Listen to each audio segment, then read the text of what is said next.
Market મિત્રમાં આપનું ઘણું સ્વાગત છે. આજે આપણે જોઈ રહ્યા છીએ અર્થયાત્રામાં ઘણું સ્વાગત છે. આજે આપણે જોઈ રહ્યા છીએ એમઆરએફ શેર.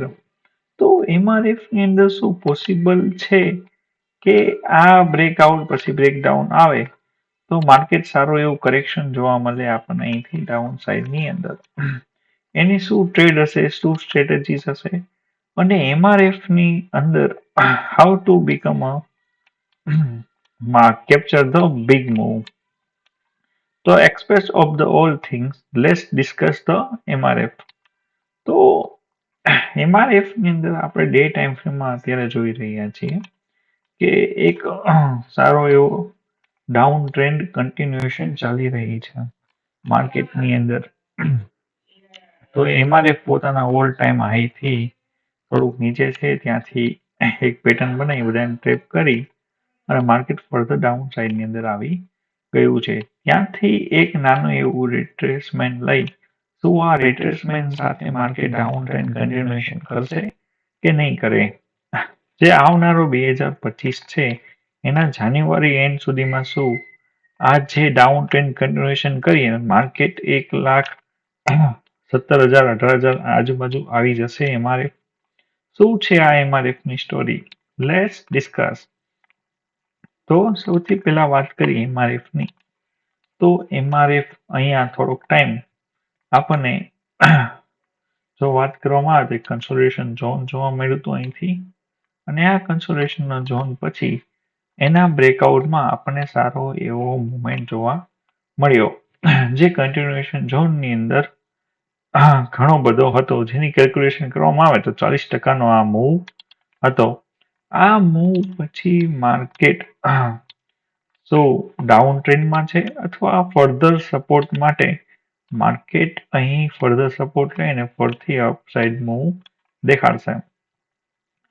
તો આ એમઆરએફ નો શેર છે એનું જો ડિસ્કશન કરવામાં આવે તો છેલ્લા 2-3 મહિનામાં એમઆરએફ સાથે થયું છે શું.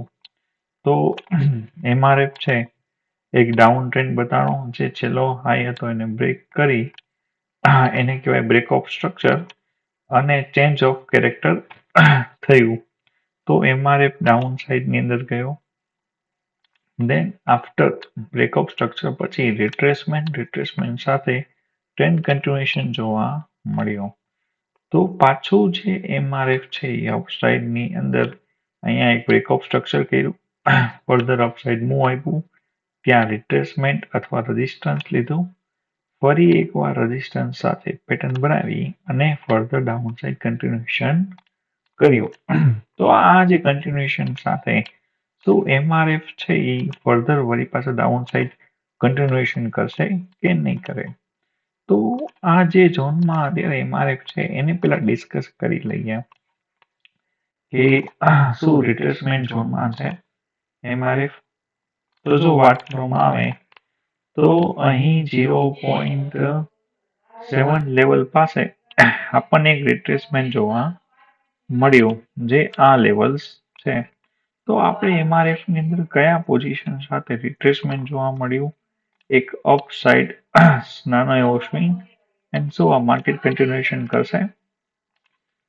તો જે આપણને મળ્યું છે રિટ્રેસમેન્ટ એના મત મુજબ આપણું જે નેક્સ્ટ ટાર્ગેટ છે એ થોડાક ટાઈમની અંદર એમઆરએફ આપણને 1,10,000 ની સપાટીએ જોવા મળશે. તો આ મૂવને કેપ્ચર કેવી રીતે કરવો. તો આ મૂવને કેપ્ચર કરવા માટે આપણે 1 અવર્સ ટાઈમ ફ્રેમમાં આવતા રહીએ. 15 મિનિટ ટાઈમ ફ્રેમમાં આવી જઈએ. તો એમઆરએફ 15 મિનિટ ટાઈમ ફ્રેમની અંદર લાસ્ટ રેઝિસ્ટન્સ થી ત્યાંથી સપ્લાય એરિયા છે એને આપણે માર્ક કરીએ. તો સૌથી પહેલા આ એનો સપ્લાય એરિયા છે, ત્યાંથી આપણને ડાઉન સાઇડ કન્ટિન્યુએશન જોવા મળશે. ઓકે, તો મેક્સિમમ એમઆરએફ ને આપણે ક્યાંથી શોર્ટ કરવો. તો આપણને એક અહીંયા લેવલ્સ બતાવી છે નાના ટાઈમ ફ્રેમની અંદર એક આ લેવલ્સ છે અને આ લેવલ્સનું બ્રેકઆઉટ આજે જોવા મળ્યું છે. તો લાસ્ટ મોમેન્ટમાં તો આપણા માટે શોર્ટ પોઝિશન શું હોઈ શકે છે? તો આની એક ડિસ્કશન કરીએ કે આ એક સપોર્ટ એરિયા હતો, breakdown further down side continuation.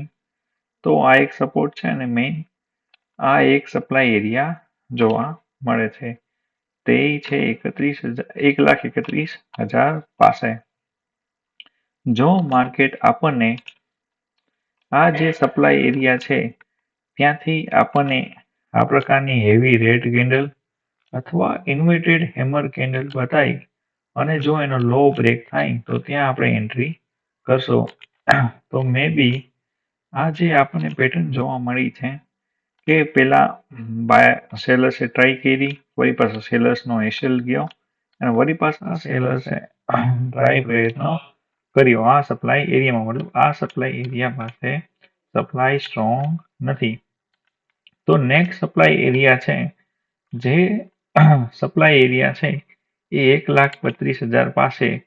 અહીં ક્યાંક આપણને એક ઇન્વર્ટેડ હેમર કેન્ડલ દેખાય તો then we next the plan for the downside continuation. આ ડાઉનસાઇડ કન્ટિન્યુએશન છે આપણે ક્યાં સુધી એક્સપેક્ટ કરીએ છીએ? તો આપણને અહીં સૌથી પહેલા કોના એસેલ્સ બતાવી છે? આ બાયર્સના એસેલ છે. અહીંયા એસેલ પ્લેસ છે, અહીંયા એસેલ પ્લેસ થઈ, અહીંયા લિક્વિડિટી હતી, બધી લિક્વિડિટીને ગ્રેપ કરી માર્કેટ ઉપરની સાઈડ બધા બાયર્સને બાય કરાવે છે. જો આ લેવલ્સ પાસે માર્કેટ બધાને બાય કરાવતા હોય તો સેલ્સ તો કોક કરતું હોય. અહીંયા બધા બાયર્સના એસેલ્સ અવેલેબલ છે. આ એસેલ્સને ગ્રેપ કરી માર્કેટ 1,27,000 નો 76 લેવલ જો બ્રેક થાય, પહેલો ટાર્ગેટ આપણો એ હશે. જો એ બ્રેક થાય તો ફર્ધર આપણને 1,18,000 સુધીનું લેવલ્સ આપણને જોવા મળે. એના માટે એક મોટું કરેક્શન થવું એકદમ જરૂરી છે. તો બેઝિકલી આપણે ટાઈમ ફ્રેમની ગણતરી કરવામાં આવે તો આ ટાઈમ પ્રમાણે જાન્યુઆરી 2030 પહેલા જો આ કરેક્શન્સ આવી જાય તો આપણને એક સારો એવો મૂવ જોવા મળે. કેમાં? સ્ટોક ઓપ્શનમાં.